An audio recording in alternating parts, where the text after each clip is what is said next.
ಇವತ್ತು ಕರ್ನಾಟಕ ರಾಜ್ಯ ಆರೋಗ್ಯ ಇಲಾಖೆ, ವಿವಿಧ ರಂಗದ ಹೊರಗುತ್ತಿಗೆ ನೌಕರರ ಸಂಘ, ಆರೋಗ್ಯ ಇಲಾಖೆ, ವೈದ್ಯಕೀಯ ಶಿಕ್ಷಣ ಇಲಾಖೆ ಹಾಗೂ ಆಯುಷ್ ಇಲಾಖೆ ಸಂಯೋಜಿತವಾಗಿ ಇವತ್ತು ರಾಜ್ಯ ಮಟ್ಟದಲ್ಲಿ ಸಂಘನ ನೋಂದಣಿ ಮಾಡಿದ್ದೀವಿ. ಸಾಕಷ್ಟು ಬಾರಿ ಸರ್ಕಾರಕ್ಕೆ ನಮ್ಮ ಹೊರಗುತ್ತಿಗೆ ನೌಕರರ ಸಮಸ್ಯೆ ಕುರಿತಾಗಿ ನಾವು ಮನವಿನ ಕೊಟ್ಟಿರ್ತೀವಿ. ಆದರೆ ಸರ್ಕಾರದಿಂದ ಯಾವುದೇ ರೀತಿಯಾದಂಥ ನಾವು ಹೊರಗುತ್ತಿಗೆ ನೌಕರರ ಪರವಾದಂಥ ಯೋಜನೆಗಳು ಬರೋದಿಲ್ಲ. 2 ವರ್ಷಗಳು ನಾವು ತಾಳ್ಮೆಯಿಂದ ಕಾಯ್ತೀವಿ. ಆದರೆ ನಮ್ಮ ರಾಜ್ಯ ಸಮಿತಿಯಲ್ಲಿ ನಮ್ಮ ಮುಷ್ಕರನ ಬಗ್ಗೆ ಪೂರ್ವಭಾವಿ ಸಭೆನ ನಾವು ಸಿದ್ಧಗಂಗಾ ಮಠದಲ್ಲಿ ಕರಿತೀವಿ. ರಾಜ್ಯಾದ್ಯಂತ ಇರೋಂಥ ಎಲ್ಲ ತಾಲೂಕು ಅಧ್ಯಕ್ಷರುಗಳು, ಎಲ್ಲ ಜಿಲ್ಲಾಧ್ಯಕ್ಷರುಗಳು ಮತ್ತು ತಾಲೂಕು ಸಮಿತಿ, ಜಿಲ್ಲಾ ಸಮಿತಿಯವರು, ಪದಾಧಿಕಾರಿಗಳು, ಪ್ರಮುಖರೆಲ್ಲ ಬಂದಿರ್ತಾರೆ. ಅವರ ಅಭಿಪ್ರಾಯನ ಸಂಗ್ರಹಿಸಿದಾಗ ಇಲ್ಲ, ಇದು ಸರ್ಕಾರ ನಮ್ಮ ಪರವಾಗಿ ದಿನಕ್ಕೊಂದು ಹೇಳಿಕೆ ನೀಡ್ತಾ ಇದೆ, ಹಂಗಾಗಿ ನಾವು ಸುಮ್ಮನೆ ಕೂತ್ರೆ ಆಗಲ್ಲ, ಮುಂದುವರೆದ ಭಾಗವಾಗಿ ನಾವು ಒಂದು ಹೋರಾಟನ ಹಮ್ಮಿಕೋಬೇಕು ಅಂತ ಹೇಳ್ತಾರೆ. ಹಂಗಾಗಿ ನಾವು ರಾಜ್ಯ ಸಮಿತಿಯ 17 ಪದಾಧಿಕಾರಿಗಳು ಕೂತು, ಎಲ್ಲ ಜಿಲ್ಲೆಯ ಪದಾಧಿಕಾರಿಗಳು ಕೂತು ಚರ್ಚೆ ಮಾಡಿದಾಗ ನಾವು ಮುಷ್ಕರನ ಹಮ್ಮಿಕೋಬೇಕು, ಹಂಗಾಗಿ ಮುಷ್ಕರ ಮಾಡೋಣ ಅಂತ ಹೇಳ್ತಾರೆ. ಅದ ಕುರಿತಾಗಿ ನಾವು ಸಂಘದ ಕಾನೂನು ಸಲಹೆಗಾರನ ಸಂಪರ್ಕ ಮಾಡಿದಾಗ ಅವರು ಏಕಾಏಕಿ ಮುಷ್ಕರ ಮಾಡಲಿಕ್ಕೆ ಬರಲ್ಲ, ನಮ್ಮದು ಆರೋಗ್ಯ ಇಲಾಖೆ ಮತ್ತು ವೈದ್ಯಕೀಯ ಶಿಕ್ಷಣ ಇಲಾಖೆ, ಆಯುಷ್ ಇಲಾಖೆಗಳು ಸೂಕ್ಷ್ಮವಾದ ಇಲಾಖೆಗಳಾಗಿರೋದ್ರಿಂದ ಸಾರ್ವಜನಿಕವಾಗಿ ಹೊಡೆತ ಬೀಳುತ್ತೆ. ಹಂಗಾಗಿ ನೀವು ಸರ್ಕಾರಕ್ಕೆ ಒಂದು ಮುಷ್ಕರದ ನೋಟಿಸ್ನ ಕೊಡೋಣ. ಆ ನೋಟಿಸ್ಗೆ ಸರ್ಕಾರ ಯಾವ ರೀತಿ ಪ್ರತಿಕ್ರಿಯೆಯನ್ನು ಮಾಡುತ್ತೆ ಅಂತ ಹೇಳ್ತಾರೆ. ನಾವು ಸರ್ಕಾರಕ್ಕೆ ಒಂದು ಮುಷ್ಕರದ ನೋಟಿಸ್ನ ಕೂಡ ಈಗಾಗಲೇ ತಲುಪಿಸಿದ್ದೀವಿ. 6 ವಾರಗಳ ಮುಂಚಿತವಾಗಿ ಸರ್ಕಾರಕ್ಕೆ ಏನು ನೋಟಿಸ್ ಕೊಡಬೇಕು ಅದನ್ನು ಈಗಾಗಲೇ ಕೊಟ್ಟಿದ್ದೀವಿ.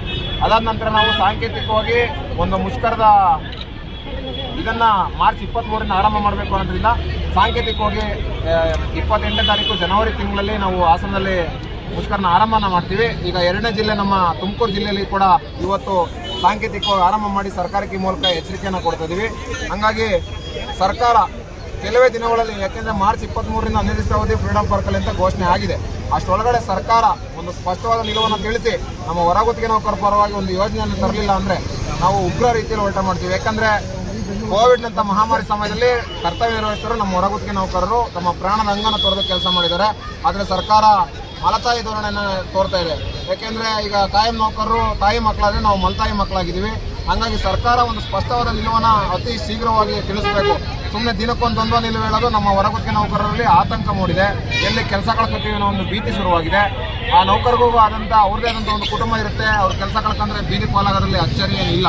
ಹಾಗಾಗಿ ಸರ್ಕಾರ ಆದಷ್ಟು ಬೇಗ ನಮ್ಮ ಹೊರಗುತ್ತಿಗೆ ನೌಕರರ ಪರವಾಗಿ ಯಾವ್ದಾದ್ರು ಒಂದು ಯೋಜನೆನ ರೂಪಿಸಬೇಕು. ಅವರಿಗೆ ಒಂದು ಭದ್ರತೆಯನ್ನು ನೀಡಬೇಕು. ಸೇವೆಗೆ ಅವರು 16 ವರ್ಷದಿಂದ ಕೆಲಸ ಮಾಡಿದರೆ ಅದನ್ನು ಸೂಕ್ಷ್ಮವಾಗಿ ಪರಿಗಣನೆಗೆ ತರಬೇಕು ಅಂತ ನಾವು ಈ ಮೂಲಕ ಒತ್ತಾಯನ ಮಾಡ್ತೀವಿ ಮತ್ತು ಆಗ್ರಹವನ್ನು ನೀಡ್ತೀವಿ.